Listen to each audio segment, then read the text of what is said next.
નમસ્કાર વિદ્યાર્થી મિત્રો, આપણે લાસ્ટ લેક્ચરમાં એગ્રીગેશન અને કોમ્પોઝિશન વિશે સમજ્યા હતા.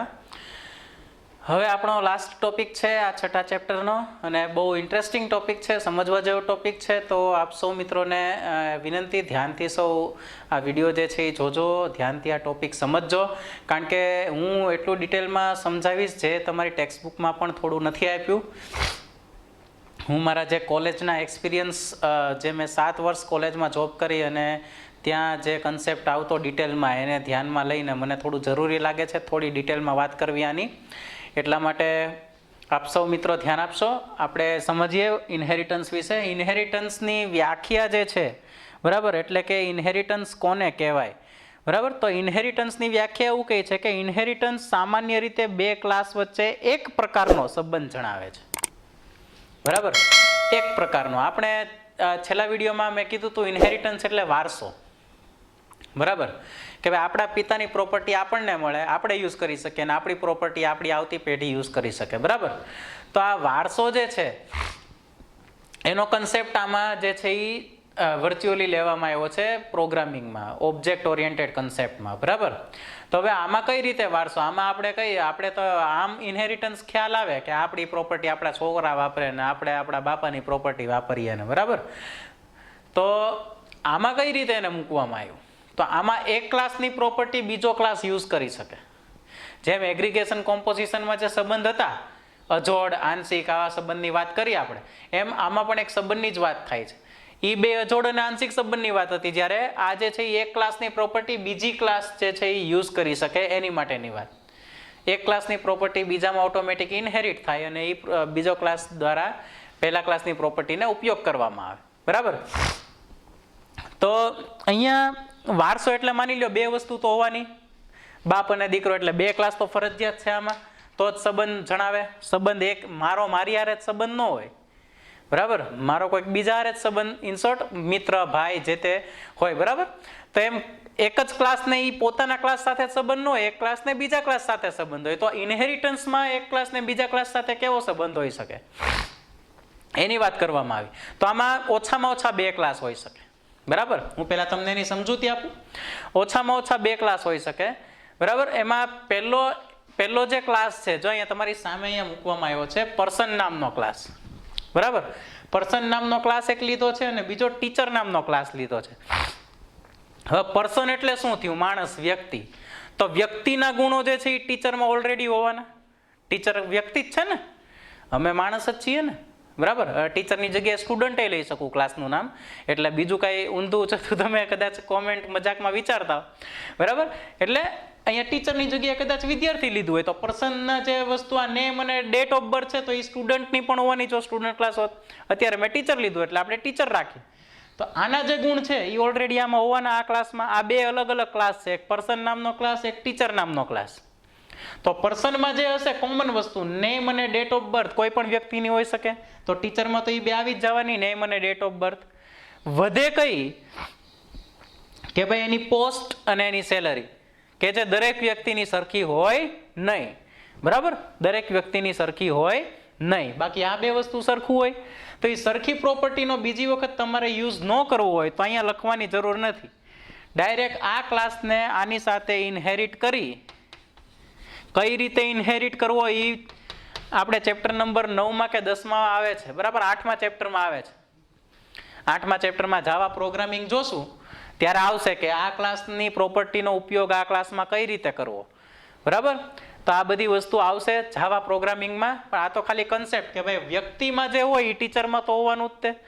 તો મેઇન ક્લાસ કયો થયો આમાં, ટીચર કે વ્યક્તિ? ટીચરની બધી લક્ષણો વ્યક્તિમાં હોવાની કે વ્યક્તિઓની લક્ષણ ટીચરની બધી ન હોય ને. પોસ્ટ હોય ટીચરની તો એ બધા વ્યક્તિને ટીચર નથી. આખી દુનિયામાં 130 કરોડ આખા ભારતમાં લોકો બધા ટીચર નથી.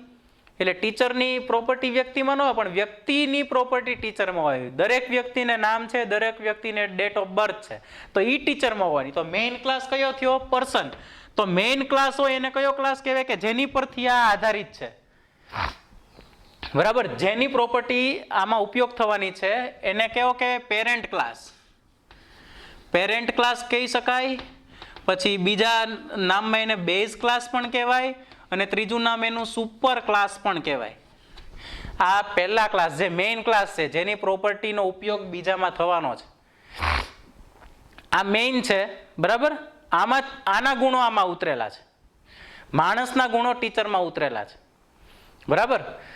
એટલે કે નેમ અને ડેટ ઓફ બર્થ જે છે એ ઓલરેડી આમાં ઓટોમેટિકલી આવી ગઈ, બરાબર. હવે બાકી રહ્યા તો આની પ્રોપર્ટીનો આમાં યુઝ થયો છે, બરાબર. માણસની કેટેગરીમાં જે કંઈ પણ આવે ટીચરમાં પણ હોવાનું.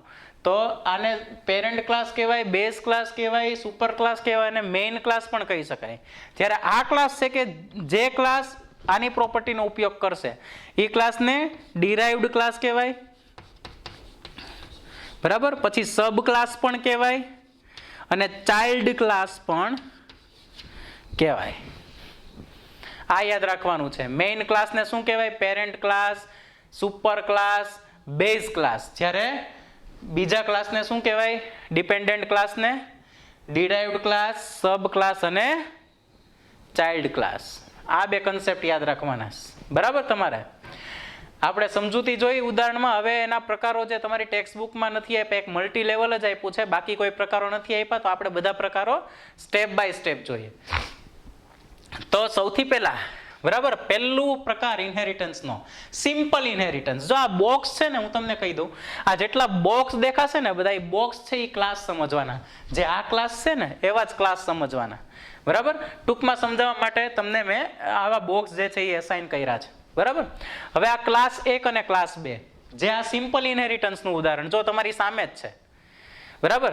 આનું ડિટેલ અહીંયા છે, બરાબર, તમારી સામે સિમ્પલ ઉદાહરણ આનું. તો આ સિમ્પલ ઇનહેરિટન્સ એટલે શું? કે ઈ ઇનહેરિટન્સમાં ફક્ત બે જ ક્લાસ હોય, એક બેઝ ક્લાસ હોય અને એક કેવો હોય? Child class. જે ઇનહેરિટન્સમાં ફક્ત અને ફક્ત એક જ બેઝ ક્લાસ હોય અને એક જ ચાઇલ્ડ ક્લાસ એટલે કે સબ ક્લાસ હોય, એટલે ટોટલ બે જ ક્લાસ હોય, એને શું કહેવાય? Simple inheritance. ટોટલ બે જ ક્લાસ હોય, જેમાંનો એક પેરેન્ટ હોય, બીજો ચાઇલ્ડ હોય, બરાબર. તો ઈ રિલેશનને એટલે ઈ ઇનહેરિટન્સને શું કહેવાય? Simple inheritance. એમાં ફક્ત ને ફક્ત કેટલા જ ક્લાસ હોય? બે. એક પેરેન્ટ હોય, બીજો ચાઇલ્ડ હોય, બરાબર. તો ખ્યાલ આવી ગયો સિમ્પલ ઇનહેરિટન્સ કોને કહેવાય. હવે એની પછીનો પ્રકાર મલ્ટી લેવલ. લેવલ એટલે ખબર ને, નીચે નીચે એનું લેવલ વધારે, બરાબર. તો જો આ પેલા અહીંયા સુધી તો સિમ્પલ હતું, બરાબર, પણ પછી પાછું હજી એક નીચે આવે તો એ શું થયું? Multi level. એક લેવલ વધ્યું એનું. આમાં 3 ની જગ્યાએ 4 હોઈ શકે, 5 હોઈ શકે, 6 હોઈ શકે, ધારો એટલા લેવલના ક્લાસ હોઈ શકે, બરાબર. ગમે એટલા ક્લાસ તમે ગમે એટલું લેવલ જે છે એ લઈ શકો. અહીંયા તો મેં 3 જ એક્ઝામ્પલ આપ્યા. 3 ની જગ્યાએ 4, 5, 6, 7, 8 ગમે એટલા ક્લાસ હોઈ શકે. તો હવે તમે વિચાર કરો, મલ્ટી લેવલની વ્યાખ્યા કઈ રીતે આપશું? આનું એક્ઝામ્પલ તમારી ટેક્સ્ટ બુકમાં પણ આપેલું છે મલ્ટી લેવલનું, બરાબર. મલ્ટી લેવલ જે છે એ તમારું ટેક્સ્ટ બુકમાં પેજ નંબર 124માં એકદમ લાસ્ટમાં આપેલું છે. જો એમાં 3 ક્લાસ: પર્સન, એમ્પ્લોય અને ટીચર, બરાબર. પર્સન એટલે પર્સન વ્યક્તિની બધી લાક્ષણિકતાઓ એમ્પ્લોયીમાં હોવાની અને એમ્પ્લોયીની લાક્ષણિકતાઓ ટીચરમાં હોવાની, કારણ કે ટીચર પોતે એક એમ્પ્લોયી છે અને એમ્પ્લોયી એક શું છે? પર્સન છે, બરાબર. તો મલ્ટી લેવલનું ઉદાહરણ તમારે 124માં પાના પર આપ્યું, પણ અહીંયા ઈઝી સમજીએ. મલ્ટી લેવલ એટલે જો તમે મલ્ટી લેવલ એટલે એવું ઇનહેરિટન્સ કે આ વચ્ચેનો ક્લાસ છે ને એ પોતે ચાઇલ્ડ પણ છે અને પેરેન્ટ પણ છે. તો આવું સ્વરૂપ જોવા મળે. જો આ ચાઇલ્ડ કોનો છે? તો કે આનો. અને પેરેન્ટ કોનો છે? તો કે આનો, બરાબર. આ 2 નંબર જે છે એ 1 નો ચાઇલ્ડ છે અને 3 નો પેરેન્ટ છે. તો આવી સિચ્યુએશન જોવા મળે તો એને મલ્ટી લેવલ કહેવાય, બરાબર. હવે 3 ની પછી નીચે 4 હોત તો 4 હોત તો 2 અને 3 આ બે કેવા હોત? પેરેન્ટ અને ચાઇલ્ડ બંને હોત.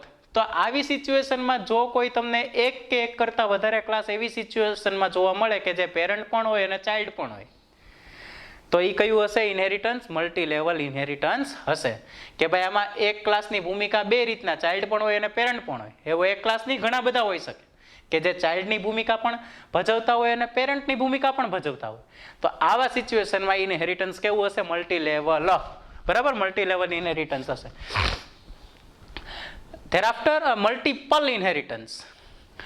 મલ્ટીપલ ઇનહેરિટન્સ એટલે તમારે એટલું જ યાદ રાખવાનું છે કે જેમાં પેરેન્ટ ક્લાસની સંખ્યા એક કરતા વધારે હોય, એક કરતા વધારે, એનો મતલબ એમ નહીં કે બે જ હોવી જોઈએ, એક કરતા ગમે એટલી, ઓછામાં ઓછી બે, મિનિમમ બે, મેક્સિમમ અનલિમિટેડ, બરાબર. મલ્ટીપલ એટલે કે જેની પેરેન્ટ ક્લાસની સંખ્યા, બરાબર, પેરેન્ટ ક્લાસની સંખ્યા એક કરતા અહીંયા 3 પણ હોઈ શકે, 4 પણ હોઈ શકે, 5 પણ હોઈ શકે, એક કરતા વધારે પેરેન્ટ ક્લાસ હોય જેનો ચાઇલ્ડ ક્લાસ ફક્ત એક જ હોય. તો આવી સિચ્યુએશનમાં જે છે એને શું કહેવાય? Multiple inheritance. જો મલ્ટી લેવલ ને મલ્ટીપલ આ બે કન્સેપ્ટમાં ધ્યાન રાખજો, બરાબર. આ કન્સેપ્ટમાં ધ્યાન રાખજો. મલ્ટી લેવલમાં આ રીતની સિચ્યુએશન છે ને મલ્ટીપલમાં આ રીતની છે. મલ્ટીપલમાં બરાબર પેરેન્ટ ક્લાસ વધારે, ચાઇલ્ડ ક્લાસ એક. હવે એની પછી જે આવે છે ને હાયરાર્ચિકલ ઇનહેરિટન્સ, મલ્ટીપલને ઉલટાવી દેવાનું, મલ્ટીપલને ઊંધું કરી નાખો એટલે હાયરાર્ચિકલ થઈ જાય. જો આમાં જે હતું ને એની ઊંધી વ્યાખ્યા આ થાય. આમાં શું હતું? એક કરતા વધારે પેરેન્ટ ક્લાસ હોય અને એક જ ચાઇલ્ડ ક્લાસ હોય, જ્યારે આમાં એક જ પેરેન્ટ ક્લાસ અને એક કરતા વધારે ચાઇલ્ડ ક્લાસ. મલ્ટીપલને ઉલટાવી નાખો એટલે એ શું થઈ ગયું? હાયરાર્ચિકલ ઇનહેરિટન્સ, બરાબર. હાયરાર્ચિકલમાં શું વધારે હોય? પેરેન્ટ ક્લાસ કે ચાઇલ્ડ ક્લાસ? ચાઇલ્ડ ક્લાસ વધારે હોય હાયરાર્ચિકલમાં, જ્યારે મલ્ટીપલમાં પેરેન્ટ ક્લાસ વધારે હોય.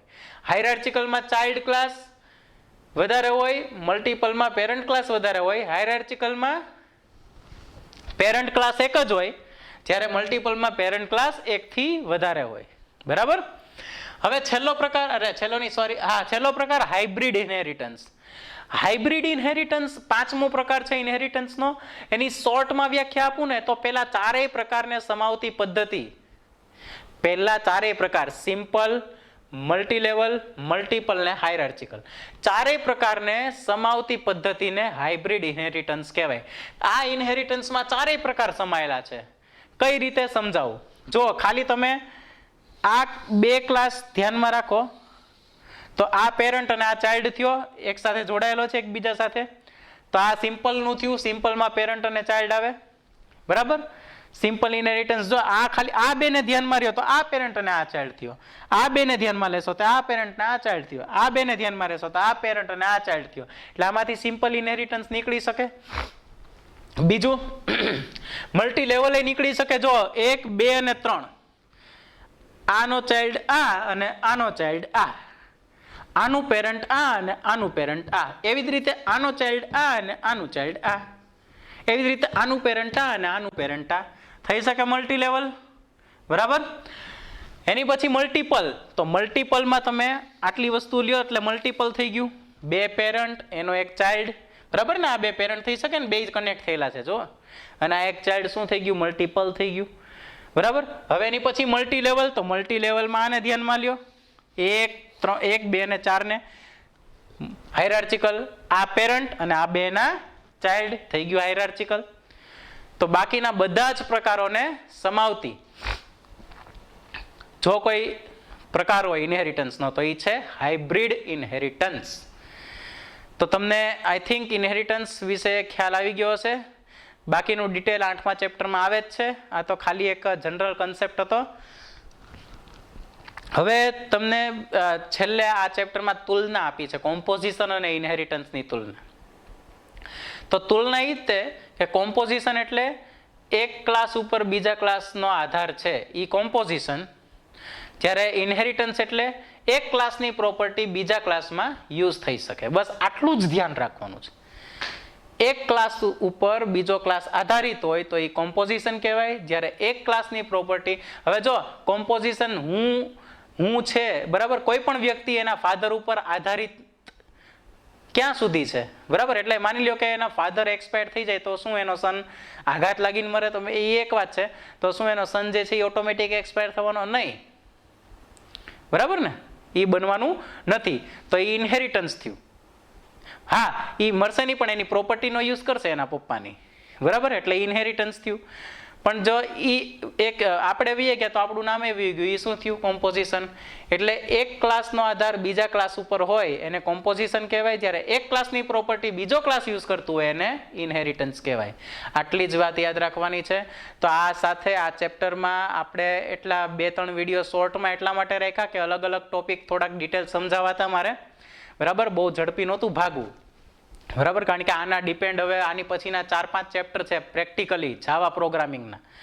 તો એટલા માટે હું કહેવાય ને એક ટોપિક છેલ્લે અમુક મહત્વના ટોપિક મેં શાંતિથી વ્યવસ્થિત એક વિડીયો પૂરતા જ રાખ્યા. ભલે થોડો વિડીયો નાનો બન્યો હોય, તમને એવું લાગતું હશે, પણ ખાસ એ એક ટોપિક જ કવર થાય આખા વિડીયોમાં એવો મારો પ્રયત્ન હતો. અને થોડું હું સમજાવી શકું જ્યાં સુધી મારે સમજાવવું હતું ત્યાં સુધી. તો આ ચેપ્ટરમાં બહુ મહત્વના થિયરેટિકલ કન્સેપ્ટ આપણે તમામ ઓઓપીના કન્સેપ્ટ જે છે એની ચર્ચા કરી.